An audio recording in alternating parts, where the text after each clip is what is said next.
Hey, it's been a minute since I've posted one of these. Sorry, I haven't abandoned you. I've just been kind of dealing with anxiety, depression. Yay! Um, one of these days, I'm sure I'll feel comfortable doing a live stream like while I'm in that, just to be vulnerable or whatever, but I'm not quite there yet. Um, I always say not everyone who's depressed is funny and creative, but everyone who is creative and funny is depressed. And then I also have anxiety and autism and just a lovely bouquet of mental and neurological situations. So that's fun. But I'm feeling better now. And I am on medication for the anxiety and depression, but it was like really hard to get there, which is something that I think maybe a lot of people don't realize who don't deal with mental health is that, especially for women, it's really difficult to get medication for it. In fact, I think there's this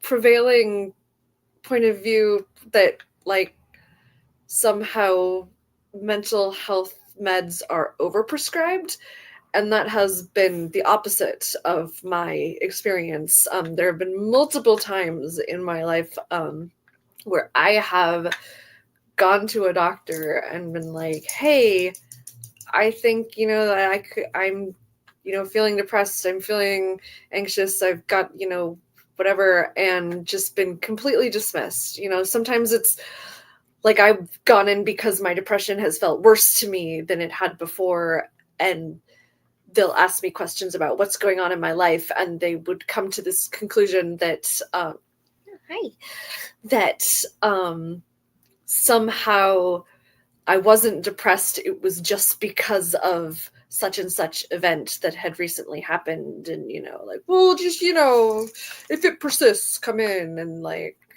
then I would start to question myself of like, well, maybe I'm not really like all that bad. Maybe it's just whatever. Um, and then a few years ago, a friend of mine um, posted like a thing on Facebook that was like, I've got this referral code for BetterHelp, which is like a therapy platform. Like, you can get like a month or 2 months. I think it was 2 months of like free therapy if you want it. And I was like, I've never seen a therapist. Maybe I should. And so I got the referral code and I like went on the platform. I actually really recommend this platform. I don't use it anymore, but it was really helpful for finding a therapist. The only reason I'm not on it anymore is because my therapist is no longer on it.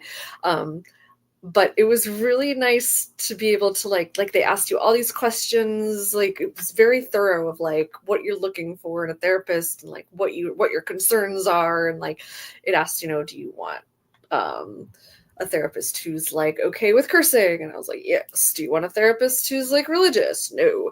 Like very like dialed in, very drilled down, and lots of queer friendly, do you want neurodivergent friendly, etc. And so the first therapist I was connected with on there, I didn't like, I'm sure she was a lovely therapist. She and I just didn't really feel like, I didn't feel super comfortable talking to her. Like, she wasn't somebody that I vibed with, that I felt comfortable opening up to. And so I was like kind of discouraged. But then the platform, like, sent me a questionnaire and was like, if you like, very reassuring of like, if you didn't connect with this person, like, we can try again. And so I was like, yeah, okay. And like, I didn't have to like confront the therapist and be like, this isn't working out, like the platform did it for me, which like, if I had to do that, I probably wouldn't have done it. I probably would have just continued with this person and maybe we would have built a rapport. I don't know.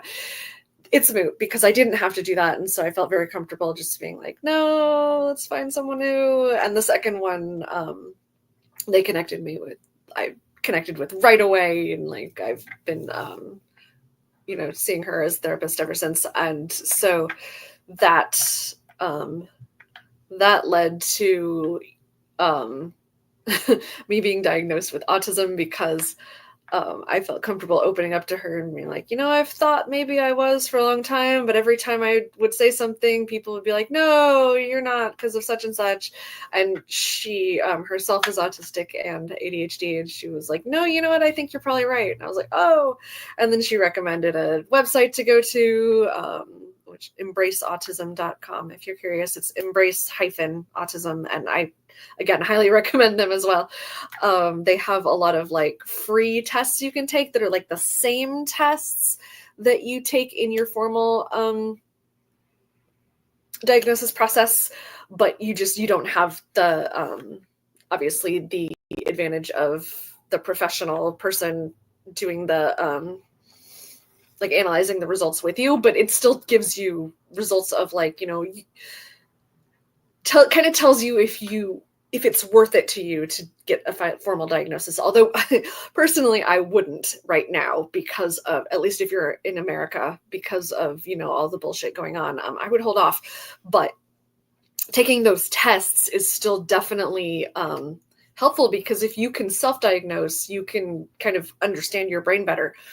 So yeah, getting therapy led to that. And then also, I brought up a couple of years after that, like I feel like I should maybe be on medication for depression and anxiety. And she was like, yeah, if you want to explore that, like, I think that's a good idea for you. And she walked me through like what to say to the doctor to actually get that medication. And that was really helpful. It also helped that I currently have a doctor who actually listens to me, which again is pretty rare for like, especially for women. Like, doctors don't want to listen to us. They don't want to help us very much. But this particular doctor does, and she's amazing. So if you have a good doctor, that's, hold on to that. But yeah, so I was finally able to get on medication for depression and then anxiety. It's actually the same medication. But I went to her and I was like, I also feel like I should be on medication for anxiety. And she, said, well, the medication you're on can help with anxiety, or it can make it worse, but we can try upping the dose and see what happens. And it made it worse for a couple days, and then it made it better. And so I guess the point I'm making is that, like, yes, I've been struggling with my mental health for the last week and a half or so, but the fact that it has only been a week and a half and I'm feeling better now is really fantastic, because I used to just get in these funks for like months at a time. And it was really discouraging, and especially the fact that like nobody cared, So yeah, if you feel like you've been kind of gaslit by medical professionals, I recommend like those sort of alternative options. I feel like those have sprung up because of the fucked up healthcare system in America. And if you're lucky enough to live in a country that has socialized medicine, yay for you. But I do not, and I'm guessing most of my readers don't either. Although I know that I do sell books in like the UK and Australia and France, oddly enough. Which, I guess most people in Europe do speak English, which is nice. Sort of weird, but it's nice as an English speaker to go to Europe and know that, like, at least in the large cities, you're going to be able to communicate with most of the people. And it's interesting too, like, being in Europe and then like other Europeans, like, for instance, when I was in Greece, there were like a lot of tourists from elsewhere in the EU, and they were not native English speakers, but they were speaking English because that was like, it's like the universal language. It's kind of weird, but I guess I get it. I mean, because of Britain's just like rampant colonialism during the colonial times, I guess. Several centuries of just being complete dick faces, but it's worked out for me. So, yeah. So that's where I'm at right now.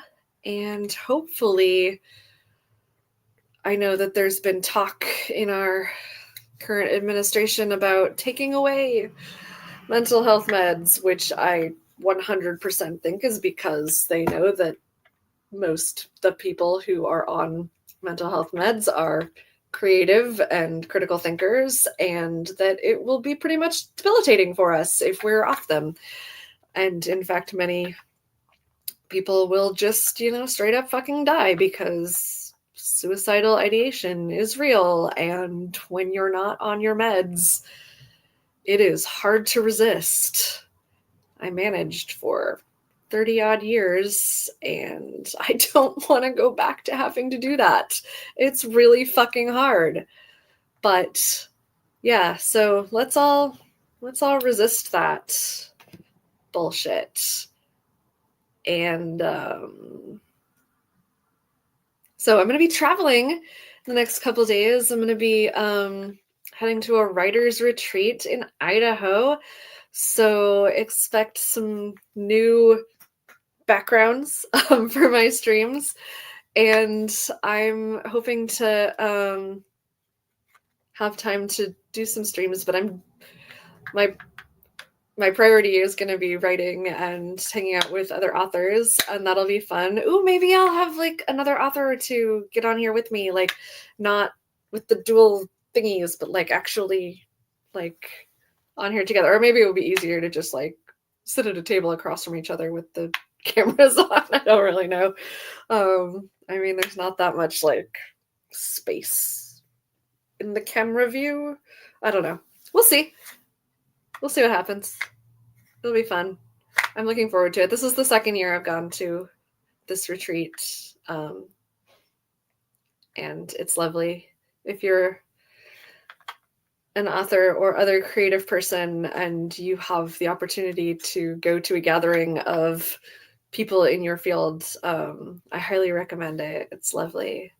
I don't really recommend it if you're not a creative person. I think that being on a retreat with non-creative people sounds like a nightmare. But it's lovely when it's all writers to me. So I don't really have a lot more to say. I'm going to sign off. Okay. Bye.